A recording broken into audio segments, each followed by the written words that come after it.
The lesson. Oh, yeah. So I guess we're talking like early 90s, mid 90s. And then at what stage did the music come about?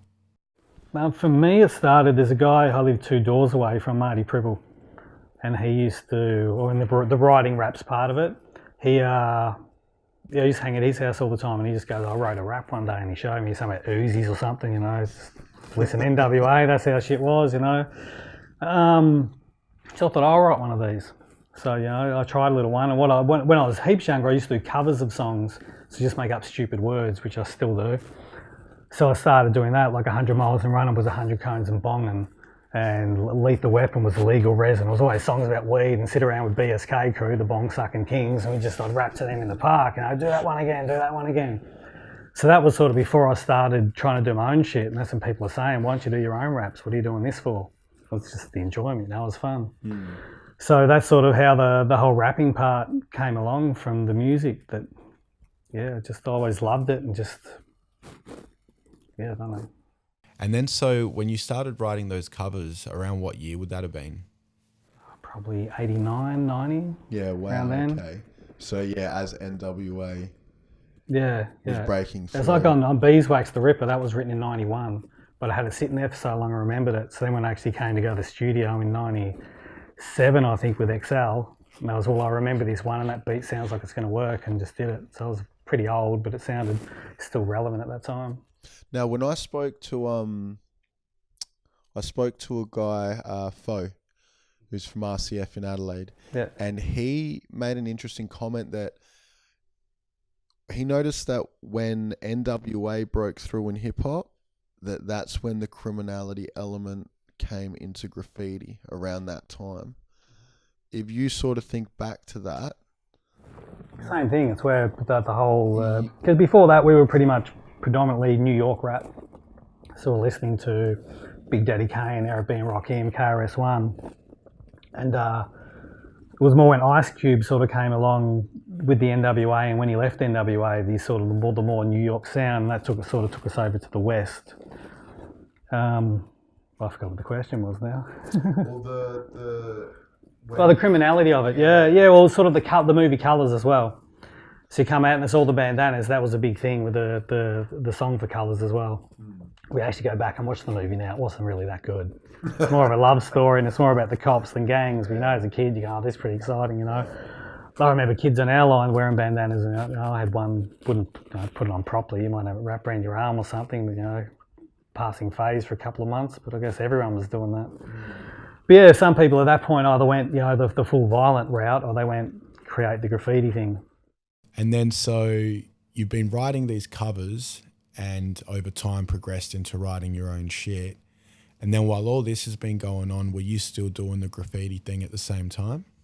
Oh, so I was slowing down on the painting. yeah, okay. I guess there was a lot of weed in between, so I got a bit lazy with it. But I'd always come back and paint a piece here and there. Yeah. And then, so your first release would have been Beeswax in 98. And I imagine back then there wouldn't have been, Yep. you know, that much Aussie stuff coming out. Can you tell us a little bit about the process of putting out that record? So it was a time where everyone, like, there's a lot of open mics. Some people are bringing out cassettes. Everyone's talking about, I'm going to drop an album, And you're all dreaming about it, but no one really knows what to do. I had a girlfriend at the time who did wrong by me. And at that point I went, fuck all these friends I've got. I need to go and do this shit. It's like, you know, I was at my lowest point, and everyone said, don't hook up with XL, you know, he's down with these people, whatever, because, you know, people just have their own little beefs going on. I thought, no, fuck you, I'm going to do it. So I just got in touch with XL. I always had this thing where, oh, I'm going to be a dope rapper and the producer's going to come look for me, and it's not like that, you know, you've got to hunt people down and, you know, can you make some beats, pay them for their time, you know, do it properly. So I just rocked up to XL's studio, and we just actually make beats. I'd go there once a week, drive up there in my little Corolla, and we'd make beats on the spot and just go, I've got this rap, this will work to this one, or I'll rap some stuff to him, and you go, I'll just put this beat together, and it just seemed to work. I remember the first time I actually walked in, he said, well, what do you like, East Coast or West Coast? And I was like, what's the difference? I didn't actually understand. Like, I was like 96, 97, I hadn't actually paid attention. To me, it was just all rap, and I loved it. And that's 98 when it actually dropped. Mm-hmm. But you were doing radio from 96 as well. Yeah. So I was Stu Backer's receptionist. That's how it started. I'd known him from 91. I'd been up in Chrissy's show and I'd done a few raps here and there, and she left and handed over to Stu Backer, which was a guy who was from Bundoora, which is like next to Greensboro where I grew up. And so I was going to go, and the people were saying, you got to go and do your tracks, go rap in the radio. They go, the dude, you know him, and I couldn't visualise who it was. Then I walked in, it's like, oh, that dude. I remember some party in 91, we were all drunk dancing in the shed, and like the water was this deep from the rain, and me and him just danced all night. We just had this connection. We had laughs and had fun. But I came in and he's like, can you answer the phones for me? Just like, yeah. So when I left, he said, can you come back next week and do the phones for me as well? Because like shout outs constantly, the phone never ends, and he's trying to play the music. So that's how I became a part of the radio with him. Yeah, wow. And receptionist guy. That was So that was late 96, I think, after Chrissy had left. Yeah, the Formula. Yeah, the Formula on PBS. Yeah, so then if that's late 96, by that point you hadn't decided yet that you were going to record Beeswax? No, I still had a dream of doing it, but at that point it was still just rapping in bedrooms and doing tapes. There's a guy who owns a business called Strictly BMX, who people don't know much as a rapper, Big Daddy Ools, and I used to spend a lot of time with him, and we just do just bedroom tapes all the time, just freestyling over beats. So he was a big inspiration to do it, but even he, at that time we didn't believe we could do it. No one had done it before us. So there was like Death Wish Cast, they came out, so it's like, you can do an album and people are going to buy it. And there was a guy called Deadly C, he had a CD out. And Prowl, of course, had a few tapes. But I think when Beeswax came out, that's when Money Walks came out the same year on vinyl and CD. So it was just a new time where sort of a lot of people say to me, it's as much about the music you made as about the moves you made. I was naive about how to do shit. So I just go, if you do a CD, just call this person, just make it happen, not worry about how to do it or what might happen. I remember the first gig I did with, how many flyers do you want? I go, print up 50. She goes, we'll do 500. I'm like, that many people aren't going to come, are they? She goes, well, that's how many you do for a gig. I don't know. I think it was my naivety, but still my passion for it that made it successful, that it came together. And then so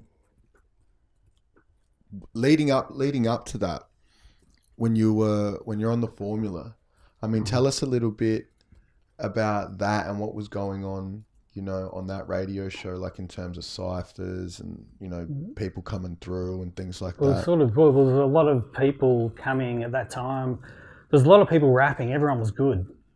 Like you didn't have the mediocre rappers. There wasn't you had your Bob Balance and your Tram, people that just loved it for years and just doing their thing. So when people knew I was up in the radio, because I guess they didn't know Stewie as well, and I was also working at Obese at the shop, or I think it was even Obese before it became Obese when I was working there. So people just say, can we come up and rap? And they're cool. And the next week, can we rap? Before you know it, you got like 5 people with all their mates trying to come every week. And it just became, it was good sometimes it was too much because people would just rock up with a slab and they just pissed. But it was a really beautiful time for the creativity, and just, it was so young, and there was just so much talent, having Bob Balance come up there and Rob Nat, and just people coming you hadn't met before from all different lines, and that was like a big thing, and we didn't realise how big it was at the time. So me and Stewie, we're just hanging out and having drinks together, and that was our excuse. We just hang at the radio. It wasn't like we're actually helping these careers and we're pushing these people. Some people put it like the Stretch and Bobito type of thing, but we never saw it as that. At the time, we were just hanging out, and just because we liked hanging out together. And then, so is there like tapes of this stuff still around? Yeah, we did the Formula tape we released. That was a while ago. We were going to do a second one, but people started going, I don't really want that on there, and I don't want this. I've got to contact every person, go play it to them. Do you like this? Nah, can you change that, change this? I was like, nah, we'll just leave it the first one, that's done. Yeah, there's obviously there's still unreleased content. Yeah, there was a guy, might have been Course One on Instagram, and I think he put up a few tapes from stuff he'd recorded. I've still got like hundreds of tapes. Like I'd get it recorded every week we did it. And then, so how long did the Formula actually go for? I think me and Stewie went to about 2001 or 2002, around there. I left. I just started getting sick of it. It was sort of, the fun was sort of going out of it because so many people were coming in, and I was sort of the host. Stu's just doing that, and I've got to make sure everyone doesn't, fuck up and drink too much, whatever's going on. And I got to the point where I'm happy to leave, I've had some good times, whatever. And then I think Reason and Peg started doing it with Stewie, and then it was a totally different dynamic. So Stu left, so they stayed, but then they changed it to, I think it was Hit and Switches. And then after that, Triple R contacted Stewie. He's always been down with everyone on the radio, he's a bit of a social bloke. And Triple R said, come over and do a show with us. So we just did a couple of graveyard shifts, and that was it. Then we had Word Burner, and that probably another 5 years over on Triple R. So sort of the same thing, but it wasn't as many people coming into rap. There was more people that had releases, and it was sort of, much later on. And then so is the reason behind that a bit because of like quality control and trying to keep the numbers down? Yeah. Because I imagine after a while, people start coming in, and then their friends start coming in, and so on and so forth. Yeah, well, we just rock up to the radio and there'll be people asleep on the doorstep. I remember Trem one time, just walking up, going, there's some dude on the doorstep, who's this? And then Trem just pops his head up, yeah, man, I've been out at the bowls club or something drinking. Like, yeah, come on up. But there was always someone, always.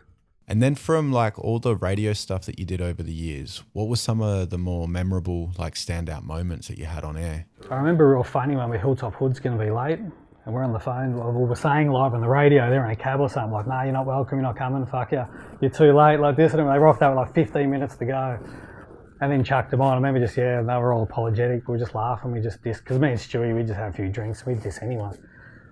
And they knew it was all in good humour, especially Stu, he'd take things a bit far sometimes, but it was all a good laugh, and you came up there to have a good time. It wasn't like serious radio or anything. But yeah, that's one that always stands out. So I knew them, but I didn't know them that well at that time. I was thinking, are they ever going to come, just bagging them out? Yeah, they rocked up.